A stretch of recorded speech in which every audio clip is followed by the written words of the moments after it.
오늘 우리에게 주신 하나님의 말씀은 마가복음 8장 22절에서 26절입니다. 벳세다의 이름에 사람들이 맹인 한 사람을 데리고 예수께 나와 손 대시기를 구하거늘 예수께서 맹인의 손을 붙잡으시고 마을 밖으로 데리고 나가사 눈에 침을 뱉으시며 그에게 안수하시고 무엇이 보이느냐 물으시니 쳐다보며 이르되 사람들이 보이나이다. 나무 같은 것들이 걸어가는 것을 보나이다 하거늘 이에 그 눈에 다시 안수하심에 그가 주목하여 보더니 나아서 모든 것을 밝히 보는지라. 예수께서 그 사람을 집으로 보내시며 이르시되 마을에는 들어가지 말라 하시니라. 아멘. 예수님은 4천 명을 먹이신 기적을 행하신 이후에 다음 제자들에게 배를 타고 갈릴리 호수 건너편으로 가자고 말씀하셨습니다. 그때 예수님은 바리새인과 헤롯의 누룩을 주의하라 말씀하셨고 이에 제자들은 떡 가지고 오지 않은 것을 서로 수군거리면서 이야기합니다. 그때 주님은 아직도 깨닫지 못하는 제자들을 보시면서 책망하십니다. 그리고 배를 타고 도착한 곳이 벳세다였습니다. 벳세다는 갈릴리 호수 북동쪽에 있는 마을인데 벳세다의 이름의 뜻은 어부의 집이라는 의미가 있습니다. 규모는 마을과 도시 중간 사이 정도 된다고 학자들은 이야기하고 이곳이 바로 베드로와 안드레의 고향이었습니다. 마태복음 11장에서는 벳세다와 고라신 사람들이 예수님이 행하신 기적을 보고도 회개하지 않음을 통해서 심판을 면하지 못할 거다라는 경고를 받기도 하였습니다. 어쨌든 그곳에 이르자 사람들이 맹인 한 사람을 데리고 옵니다. 오늘 본문 22절 말씀을 보시면 벳세다의 이름에 사람들이 맹인 한 사람을 데리고 예수께 나와 손대시기를 구하거늘이라고 말씀합니다. 여기서 중요하게 보고 싶은 것이 바로 사람들이 맹인을 데리고 나올 때에 예수께서 손 대시기를 구하였다라는 것입니다. 이 말은 예수님께 데리고 나온 사람들은 예수님이 그 사람을 손을 얹으시고 치료해 주시기를 기대했다라고 볼 수가 있습니다. 하지만 예수님은 그들의 기대와는 다르게 23절에 이렇게 기록되어 있습니다. 예수님께서 맹인의 손을 붙잡으시고 마을 밖으로 데리고 나가사 눈에 침을 뱉으시며 그에게 안수하시고 무엇이 보이느냐 물으시니. 본문에서 예수님은 맹인을 곧장 사람들 앞에서 고치신 것이 아니라 다른 곳으로 마을 밖으로 데리고 나가셔서 침을 바르시고 안수하십니다. 이것이 바로 사람들의 기대와는 다른 모습으로 주님은 치료해 주시는 것을 보게 됩니다. 사람들은 예수님, 저 사람에게 안수해 주시면 나을 것 같습니다 라고 요구하지만 예수님은 전혀 다른 방법을 사용하십니다. 우리가 비슷하게 보았던 마가복음 7장에서 귀먹고 또 말 더듬는 사람을 고치실 때도 예수님은 그 사람을 무리 가운데 두지 않으시고 따로 데리고 나가셔서 손가락을 그의 귀에 막으시고 또 침을 뱉어서 혀에 손을 대시고 이렇게 치료해 주시는 것을 보게 됩니다. 그러니까 이 사건을 통해서 예수님은 사람들과 기대하는 바와 다르게 또 늘 같은 패턴이 아니라 또 다른 방법으로 역사하신다라는 겁니다. 하지만 사람들은 과거에 경험한 은혜를 공식으로 만들려는 경향이 있습니다. 내가 전에 이렇게 기도했더니 응답받았다. 이 집회에 가보니 하나님을 만났다. 이 말씀을 붙잡았더니 기적을 경험했다. 그래서 자신이 경험했던 그 방식을 다른 사람에게 그대로 적용하려 할 때가 있습니다. 물론 그 방법도 도움이 되고 그렇게 따라했더니 바라던 결과를 얻을 때도 있습니다. 하지만 그 사건이 일어난 것을 좀 더 자세히 또 깊이 생각해 보면 그런 방법으로 행했기 때문에 응답받을 수 있었던 것이 아니라 하나님이 그 사람을 긍휼히 여기셨고 또 그 중심을 보시고 응답해 주신 것이지 하나님은 정해진 방법과 틀 안에서 그 응답을 받을 수 있는 또 그렇게 응답하시는 분이 아니다라는 것입니다. 그래서 성경을 보면 하나님은 똑같은 상황 속에서도 다양한 방법으로 일하시는 것을 보게 됩니다. 대표적으로 민수기 20장에 보면 모세가 반석을 쳐서 물을 내는 그런 모습을 보게 됩니다. 그는 이스라엘 백성들을 향해 분노하면서 반석을 쳐서 결국 하나님께 왜 그렇게 했냐라고 책망을 받기도 했지만, 과거 출애굽기 17장에 보면 하나님께서 바위를 내리쳐서 물을 내게 하라라고 말씀하셨습니다. 그래서 과거의 경험을 가지고 지금도 하나님께서 그렇게 똑같이 행하시겠지 하고 그것을 그대로 행했던 것입니다. 하지만 하나님께서는 똑같은 상황이어도 조금씩 다르게 역사하는 것을 보게 됩니다. 여호수아가 여리고 성을 무너뜨릴 때도 이 성 주변을 7일 동안 돌고 또 함성을 지르면서 그 성을 점령합니다. 하지만 바로 이어서 아이성 전투에서는 또 다른 전략으로 하나님께서 지시하는 것을 보게 됩니다. 어떤 맹인은 말씀으로만 치유하시고 어떤 이는 안수하시면서 치료해 주십니다. 또 어떤 이는 침과 흙을 이겨 눈에 바르시고 실로암 못에 가서 씻으라 말씀하기도 합니다.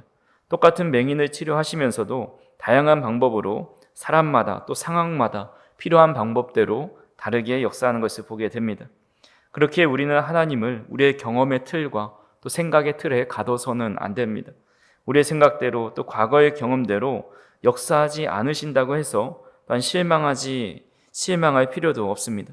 전에는 이렇게 금식하고 기도하면 들어주셨는데 마치 그런 기도의 응답 공식, 나만의 응답받는 방식이 이제는 그렇게 기도해도 응답하지 않으시는 것을 보면서 그것을 원망하는 것은 우리의 경험과 생각에 하나님을 가둬놓는 것과 같다라는 것입니다. 하나님은 오늘도 새롭게 우리의 삶을 이끌어 가십니다. 그렇게 저희 성도님들이 열린 마음을 가지고 하나님의 다양한 방법으로 역사하시고 인도하시는 그 방법에 우리의 마음을 맡기고 또 주님을 다양한 방법으로 경험하며 살아갈 수 있는 저희 성도님들이 되기를 간절히 소망합니다. 두 번째로 살펴볼 것은 이 맹인이 치료되는 과정이 이 두 번의 안수에 걸쳐서 일어났다라는 겁니다. 처음에 예수님은 눈에 침을 뱉으시고 또 그에게 안수하십니다. 그리고 무엇이 보이냐 물으시니까 24절에 사람들이 보이는데 마치 나무 같은 것들이 걸어가는 것이 보인다라고 대답합니다. 저는 라식이나 라섹 수술을 안 해봐서 모르지만 일반적으로 라식 수술은 치료한 직후에 그 당일에 저녁쯤 되면은 눈이 잘 보인다고 합니다. 하지만 라섹은 시술 직후에 흐리게 보이고 한 일주에서 길면 2, 3주 정도 지나면서 점차 선명하게 보인다고 합니다. 마치 환자가 이런 시술을 받은 것처럼 두 번에 걸쳐서 시력은 완전히 회복됩니다. 이는 지금까지 봐왔던 예수님의 능력과는 다른 모습이죠. 예수님은 죽은 나사로도 말씀 한 번에 살리실 수 있는 분이시고 또 혈루증 여인이 옷자락을 붙잡기만 해도 곧바로 나음을 얻을 수 있었습니다. 근데 오늘 본문에서는 왜 예수님께서 굳이 두 번이나 안수하신 것일까? 예수님의 능력이 부족하신 것일까? 아니면 피곤하셔서 그런 것일까? 라는 생각을 해보게 됩니다. 예수님은 100의 능력을 가지고 계시다가 계속 능력을 사용하시면 그것이 90이 되고 80이 되고 50이 되고 20이 되어서 그렇게 줄어드는 것일까라는 생각을 해보면 전혀 그렇지 않다라는 거죠. 예수님의 능력은 무한하시고 온 인류를 다 구원하시고도 남을 만큼의 능력을 가지신 분이십니다. 그럼에도 불구하고 두 번에 걸쳐서 이렇게 능력을 행하신 것은 그에 따른 이유가 있다라는 것입니다.